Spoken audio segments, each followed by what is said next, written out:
The Gospel of Mark. Our duty to God and country. Mark 12:13-17. Introduction. 1. Jesus is then approached by Pharisees and Herodians. A. Intending to get him in trouble with the authorities. Mark 12:13.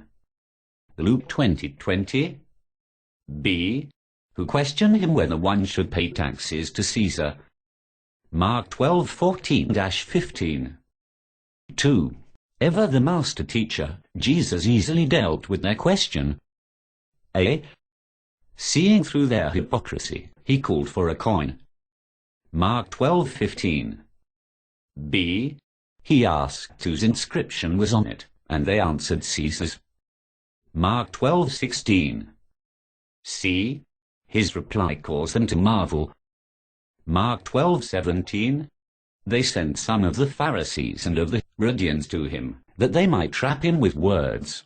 When they had come, they asked him, Teacher, we know that you are honest, and don't defer to anyone, for you aren't partial to anyone, but truly teach the way of God. Is it lawful to pay taxes to Caesar, or not? Shall we give, or shall we not give? But he, knowing their hypocrisy, said to them, Why do you test me? Bring me a denarius, that I may see it. They brought it. He said to them, Whose is this image and inscription? They said to him, Caesar's. Jesus answered them, Render to Caesar the things that are Caesar's, and to God the things that are God's. They marveled greatly at him. Mark 12:13-17. 3. The reply of Jesus reveals that we have responsibilities to both God and country. A. There are things that we must render to Caesar, country. B. There are things that we must render to God. 1. Our duty to country. A. Pay taxes. 1. This was the point of Jesus in our text. Mark 12:14-17. 2. Paul also taught us to pay taxes. Romans 13:6-7. B. Obey laws. 1. We are to submit to the ordinances, laws of the land. Romans 13:1-5. Titus 3:1. 2. This we do for the Lord's sake, that we might silence foolish men. 1 Peter 2:13-16. C. Fear and honor. 1. We are to respect and honor those in positions of authority. Romans 13:7. A. To fear, respect the king. Proverbs 24:21. B. Not to speak evil of our rulers. Exodus 22:28. Acts 23:5. Titus 3:2. 2 Peter 2:10. Jed 8-9. 2. Even as we are to honor all and love the brethren. 1 Peter 2:17. Have you noticed that Paul or Peter never had unkind words about Nero? D. Do good. 1. We are to be ready for every good work. Titus 3:1. 2. We are to have conduct that is honorable before all. 1 Peter 2:11-12 and 15-16. E. Pray. 1. To make supplications, offer prayers, intercessions, and giving of thanks. 1 Timothy 2:1. 2. To pray for kings and all who are in authority. 1 Timothy 2:1-3. 2. Our duty to God. A. Love God with all our being. 1.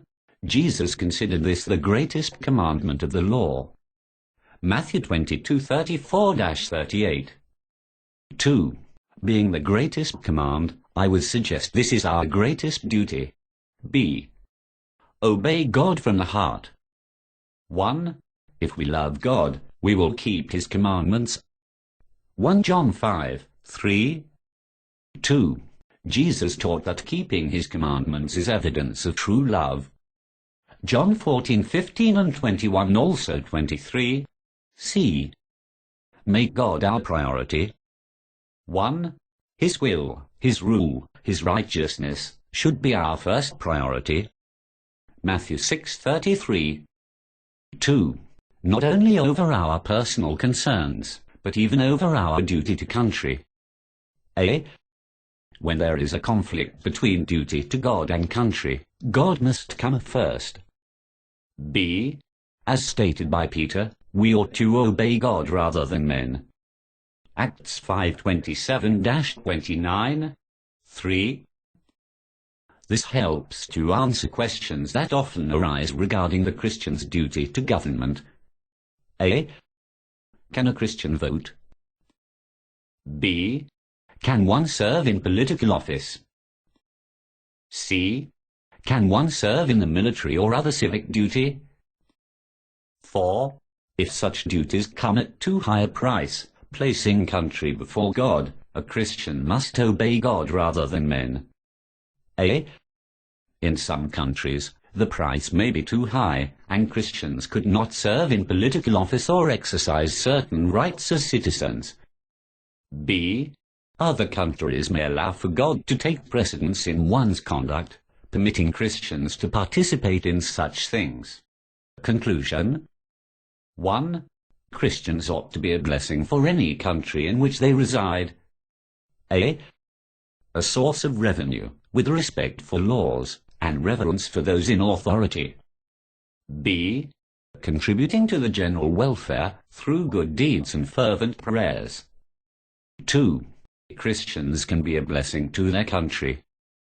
A. When Christians render first to God what is His due, and then what is due the country. B. When the country respects the priority that must be given God by its citizens.